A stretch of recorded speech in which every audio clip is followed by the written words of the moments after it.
Au nom du Père et du Fils et du Saint-Esprit, ainsi soit-il. Eh bien, chers frères, le sujet qu'aborde saint Paul aujourd'hui dans l'épître de Fron n'est pas des plus faciles à aborder, puisque la vertu de pureté dans les actions et les désirs, la vertu de pudeur dans les regards, les paroles, ces vertus concernent un domaine de la vie humaine qui n'est pas facile à contrôler depuis toujours et qui fait l'objet de combats chrétiens, sujet délicat à aborder, surtout lorsqu'il y a des jeunes enfants, car il ne s'agit pas de leur apprendre des choses qu'ils ne savent pas. Sujet délicat à aborder, délicatesse souhaitable, car le monde hédoniste dans lequel nous vivons, le qualificatif n'est franchement pas exagéré, ce monde hédoniste qui pousse au péché, qui rend la faute facile, cachée, à aucun coup, ce monde hédoniste finit avec aussi la multiplication des réseaux sociaux par nous amener à parler de ces sujets de pureté, de mœurs, voire contre nature, d'en parler avec une facilité regrettable. Sous ce rapport, la tradition, là aussi, était bonne, qui voulait qu'on aborde certains sujets que dans la discrétion, dans la réserve, et en utilisant des mots adéquats. Au risque de me répéter, je raconterai ce confrère qui me disait que dans son enfance, sa mère, je vous l'ai dit 100 fois, mais tant pis, ça fera 101, sa mère ne prononçait pas le mot de divorce. Tant il est vrai que ces réalités, on en parlait avec discrétion. C'est une bonne discrétion, et pourtant, saint Paul nous en parle parce que, selon les gens, selon les temps, le combat de la pureté s'avère difficile ou pas. Il y a une grande variété selon les personnes, mais une grande variété selon les époques. Mais pour certains, dans certaines circonstances, il faut reconnaître que l'acquisition de la chasteté, de la pureté, est une affaire difficile, au point que certains, sentant n'y pas arriver, ayant tâché de gravir la montagne, et puis étant tombés, et puis ayant gravi à nouveau, et puis étant tombés, étant arrivé au sommet, mais avoir rencontré le sommet comme une cime et non comme un plateau, c'est-à-dire ayant redescendu aussi vite, sont parfois tentés par le découragement, voire par le dégoût de soi. Et il y a une bonne culpabilité, nous affirme notamment le père Liberman, mais il y a aussi une culpabilité morbide, une sorte de dégoût de soi et de désamour de soi qui n'est pas souhaitable, mais qui est l'un des effets, hélas, de l'impureté lorsqu'on n'y arrive pas. Et une idée se véhicule, mes bien chers frères, et c'est le premier devoir du prêtre d'écarter une telle idée des esprits, une idée comme quoi, lorsqu'une âme est tombée, que ce soit dans une faute grave de ce genre, touchant à la pureté, ou à un autre genre, qu'il n'est plus utile de prier. Erreur profonde. Le mérite ne peut exister qu'avec l'état de grâce, c'est vrai. La satisfaction, prise théologiquement et authentiquement, ne peut exister qu'avec l'état de grâce, c'est vrai. Mais prier ne nécessite pas l'état de grâce, absolument pas. Et s'il y a bien une chose qu'il faut continuer de faire, même lorsqu'on serait tombé, c'est de prier, tant il est vrai que la supplication reste toujours la parole de la créature, la parole de celui qui est enfant de Dieu. Ainsi, ces fautes sont parfois difficiles à vivre pour certaines âmes et elles demandent qu'on leur apporte quelques conseils, ce qui se fait en confession, mais qui peut aussi s'apporter en homélie. Donc laissez-moi vous en formuler quelques-uns. En tout cas, si certaines âmes ont vraiment du mal à vivre leur chute est répétée, leurs mauvaises habitudes, il ne faut jamais transformer la loi de Dieu et dire, comme on l'a entendu parfois, hélas, si Dieu demande des choses aussi difficiles, c'est que je me suis trompé sur la loi de Dieu et l'Église est trop exigeante. Non, elle ne l'est pas. C'est la confiance donc qu'il faut donner. Même si la lutte se fait, dit saint Paul, contre Satan, Dieu est derrière. Derrière la tentation, d'une certaine façon, oui, car l'épreuve de la volonté, comme il l'a fait avec Adam et Ève, est une épreuve de l'amour. Et c'est ainsi qu'il veut que nous achetions, pour ainsi dire, expression maladroite, le ciel. Oui, le ciel est à ce prix, au prix de combats parfois difficiles. Il faut donc avoir confiance dans la puissance de Dieu, qui s'exprime bien sûr dans la grâce, mais aussi dans la nature. Ne croyons pas qu'il ne s'agit que de s'appuyer sur ces forces de la grâce, pas du tout. Les forces de la nature n'y suffisent pas, mais ce n'est pas parce qu'elles n'y suffisent pas qu'elles ne valent pas, comme je vous en dirai un mot tout à l'heure. Alors il faut avoir une grande confiance et ne jamais installer l'âme dans une sorte d'obscurité permanente, de terreur permanente, de ne plus tomber, d'atmosphère sombre de la spiritualité. Non, la chasteté n'est pas seulement un devoir, la chasteté est aussi une joie. La joie de triompher de l'âme sur le corps, la joie de la lutte, la joie et la fierté d'y être parvenu avec le secours de Dieu, la joie qui sait que l'on s'achemine ainsi vers la vie éternelle, car au témoignage de notre Seigneur Jésus-Christ lui-même, heureux les cœurs purs, car ils verront Dieu. Heureux les cœurs purs, car ils verront Dieu. Et ceux qui ne voudront pas de la pureté diront, mais moi, voir Dieu, j'en peux faire l'économie. Si l'ennui de la prière est tel que je n'ai rien à faire avec voir Dieu, laissez-moi me vautrer dans ce que vous appelez la débauche. Mais bien, chers frères, celui qui ne veut pas voir Dieu verra d'autres choses. Et la vie éternelle s'impose à nous, c'est la volonté du bon Dieu. En dehors d'elle, ce ne sont que souffrances dans l'éternité. Alors prenons ce chemin avec confiance, avec joie. Que les personnes, c'est la deuxième considération à faire, qui ont quelques tentations, l'une ou l'autre, regardent la chose de face. Car l'examen de conscience ne consiste pas seulement à considérer les tentations, voire les fautes que l'on peut commettre, vénielles, voire graves.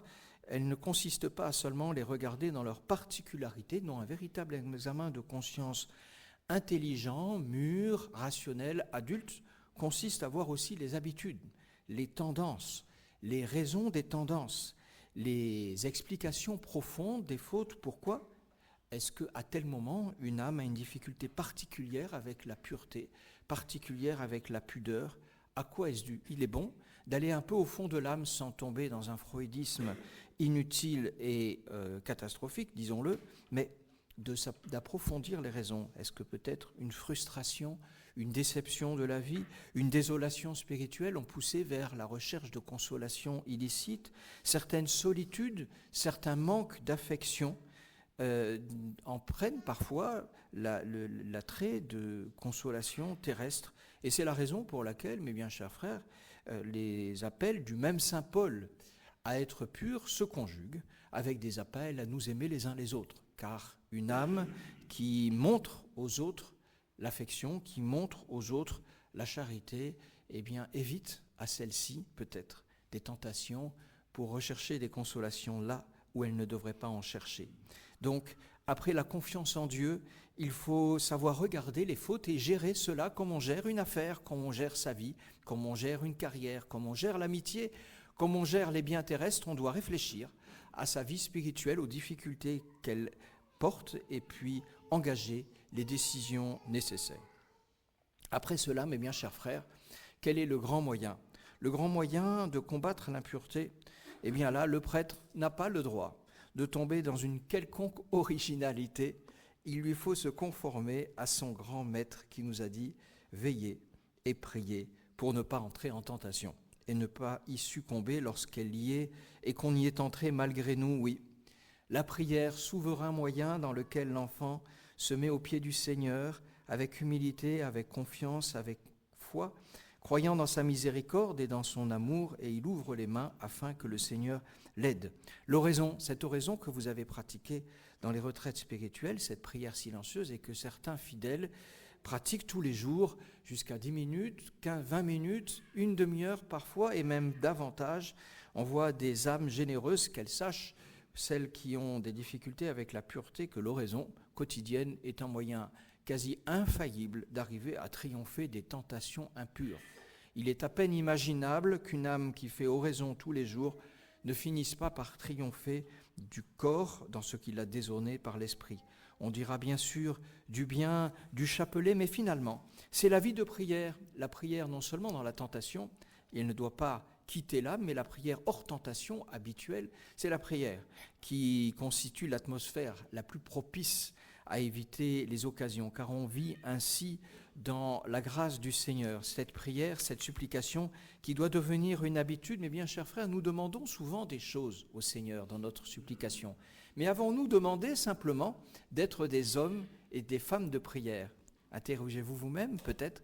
Ai-je demandé au Seigneur simplement, dans ma prière, de devenir un homme de prière, de devenir une femme de prière? Un homme de prière, une femme de prière, mes bien chers frères, c'est une âme qui a pris la route de cette béatitude. Heureux les cœurs purs, car ils verront Dieu. Un autre conseil que vous donneront les prêtres, bien sûr, c'est la fortification de la volonté, car, n'en doutons pas, la violence des tentations, j'emploie le langage même de saint Thomas d'Aquin, qui n'avait pas la pudeur du XVIIe, mais celle du XIIIe, qui n'était pas tout à fait la même. Le combat contre la tentation pour les voluptés violentes, l'expression « pardonnez-moi » est celle de saint Thomas d'Aquin. Ce combat nécessite une volonté violente et notre Seigneur le dit, le royaume de Dieu, c'est lui qui l'a dit, le Seigneur se prend de force et ce sont les violents qui s'en emportent. Lui qui est doux et humble de cœur nous appelle aussi à une certaine violence, la violence de la volonté contre nous-mêmes. Il y a une bataille générale et les parents doivent y songer, car dans l'éducation, on doit inviter, susciter l'enfant à monter, bien sûr, dans tout un tas de vertus, comme l'obéissance, comme l'humilité, comme la gentillesse, comme la charité, comme le sens du devoir, mais aussi au sacrifice. L'éducation au sacrifice qui passe par la mortification, qui passe par l'expiation, qui passe par la privation, et parfois des privations légères, et parfois l'une ou l'autre privation difficile, le sens de l'effort. Cette éducation est capitale. Une éducation qui fait fi du sacrifice et de la mortification, comment peut-elle, surtout chez le garçon, aboutir, chez lequel les tentations sont parfois souvent plus difficiles, comment peut-elle aboutir à ce triomphe de soi auquel le Seigneur appelle? Alors, cette mortification, on a vu ce qu'elle provoquait chez les âmes, elle est tonique, elle est joie, et elle se marie avec l'ordre. Il y a un mariage mystérieux, spirituel, dont le Seigneur a le secret entre la volonté et l'ordre. D'où vient ce mariage? Quels en sont les ressorts? Il y a un mystère, mais on n'a pas douté. Fortifier la volonté chez l'homme, c'est fortifier le sens de l'ordre. L'ordre dans ses affaires, l'ordre dans sa vie, l'ordre dans ses activités, l'ordre dans ses pensées et l'ordre dans son cœur. Et cet ordre lui-même, quand on le garde, nous garde. Et cet ordre mène l'âme qui cherche la pureté à éviter les occasions, car pour éviter les occasions, il faut s'organiser. Il faut, par exemple, prévoir tout ce qui pourrait amener le regard à se porter sur des choses qui sont dangereuses. Vous voyez bien, mes bien chers frères, à quoi je fais allusion si notre Seigneur nous a dit « Si ton œil est pour toi une occasion de scandale, alors arrache-le ». Traduction aujourd'hui, si telle et telle occasion qui passe par telle machine, qui parle par tel câble, qui passe par tel écran, qui passe par tel clavier, qui ne coûte rien, qui peut t'emmener vers le gouffre, et pour toi une occasion de scandale, alors arrache-le. Et le prêtre, peut-être, c'est notre expérience, je ne dirais pas quotidienne, mais le prêtre peut aider à arracher ces occasions concrètes afin de mettre de l'ordre dans sa vie, fortifier sa volonté. La confession, bien sûr, les sacrements qui sont l'institution divine, dira-t-on leur puissance, la Sainte Communion, pour l'âme en état de grâce, la confession, pour l'âme qui y est ou qui n'y est pas, ce sont des institutions célestes qui plongent l'âme dans la grâce de Dieu, et c'est cette grâce qui vient de Dieu qui mène les âmes un jour à voir Dieu. Cette confession se conjuguera, bien sûr, avec une atmosphère de vie spirituelle et surnaturelle, mais bien chers frères, faut-il encore vous conseiller ces bonnes lectures, ces lectures qui sont la contradiction, qui sont le médicament, qui sont le remède à cette atmosphère hédoniste dans laquelle nous vivons. La lecture de la Sainte Écriture, la lecture des livres de spiritualité, de doctrine chrétienne, fait vivre l'âme dans une atmosphère chrétienne, dans une atmosphère surnaturelle. Elle surnage, elle est aérienne, elle se promène dans les nuages des choses célestes, ce qui ne fait pas qu'elle perde pied de la terre, mais ce qui lui fait trouver douteuses et abjectes certains plaisirs lorsqu'ils offensent la loi divine, lorsqu'ils sont goûtés dans le désordre de Dieu. Oui, la vie des saints et l'intercession des saints. Et puis, après cela, et avant de conclure, mes bien chers frères, exhortons aussi les âmes à la charité fraternelle. Car, si l'on y regarde bien, derrière toute tentation d'aller vers des plaisirs impurs, des plaisirs désordonnés, il y a finalement un certain égoïsme. Il y a un certain égoïsme. Car l'on veut se servir des choses, se servir du corps de l'autre, du corps d'une personne, animée d'une âme spirituelle, détacher finalement le plaisir de l'amour et de l'amour de la vie et la vie de la loi et la loi du Seigneur. Et ce détachement est une sorte de recherche. Comment nous étonner que les saints, qui avaient une telle aspiration vers le Seigneur, qu'ils n'étaient que amour de Dieu et que amour des hommes, comment expliquer qu'ils n'avaient que peu de goût pour ces choses-là et que les tentations ne les atteignaient qu'extérieurement? C'est parce qu'ils ne songeaient pas à se servir eux-mêmes. Ils ne songeaient pas à s'octroyer des plaisirs pour eux-mêmes. Le plaisir, ils ne le cherchaient qu'à l'occasion. Grandir, mourir quant à la terre et vivre en Dieu. Tel était leur objectif. Alors, oui, il y a bien des égoïsmes qui peuvent pousser à cela et faire mourir l'égoïsme. C'est s'avancer sur cette voie. Enfin, mes bien chers frères, l'occupation, et cette fois-ci nous regardons beaucoup moins la grâce que la nature, la simple occupation. L'ennui, l'oisiveté et la mer sont les mères de tous les vices et de saintes passions, des projets ambitieux, un travail occupant, des loisirs sains, bref, ce qui nourrit l'âme et l'occupe, qui concentre les énergies, sont souvent des moyens tout simples, qui ne coûtent rien et très fructueux d'éviter les tentations mauvaises. Il y a un mode de vie qui fait que les choses, des plaisirs mauvais, des plaisirs impurs, je dis bien dans le désordre, car ceux qui sont dans l'ordre viennent de Dieu, il y a un mode de vie qui les rend peu goûteux, qui les rend éloignés, qui finalement est l'une des meilleures protections, un mode de vie concentré sur l'effort, sur la culture, tout ce qui donne de vraie joie. Nous nous tournons vers Notre-Dame, c'est bien dans son cœur immaculé qu'il faut vivre tout cela, elle qui fut si pure, d'une pureté de cristal, ce cristal que les âmes chrétiennes ambitionnent dans leur cœur. Vivons dans ce cœur immaculé, là, au fond de son âme où nous rencontrons Jésus, le cœur de Jésus. Nous sommes protégés contre le monde, nous pouvons aller dans le monde sans être contaminés par lui. Nous respirons l'atmosphère de grâce, l'atmosphère d'amour de Dieu, l'atmosphère de charité pour le prochain qui convient à une âme dans laquelle les combats sont difficiles. C'est elle qui donnera l'espérance, c'est elle qui donnera la confiance, c'est elle qui donnera la grâce. Elle coule de son cœur dans l'âme chrétienne et l'âme chrétienne avec elle ne se décourage jamais. Et si elle monte un peu la pente et qu'elle tombe à droite, elle se relève. Et puis elle tombe à gauche, elle se relève. Et elle monte encore et encore. Et un jour, elle arrivera sur la cime. Et s'il lui arrive de tomber de la cime à droite ou à gauche, elle trouvera le chemin du plateau. Car c'est le plateau que l'âme chrétienne ambitionne. Ce plateau dans lequel elle est appelée à vivre et qui est l'augure, le signe, la figure du plateau céleste qui allume la Jérusalem à laquelle nous sommes tous appelés. Ainsi soit-il. Au nom du Père et du Fils et du Saint-Esprit, ainsi soit-il.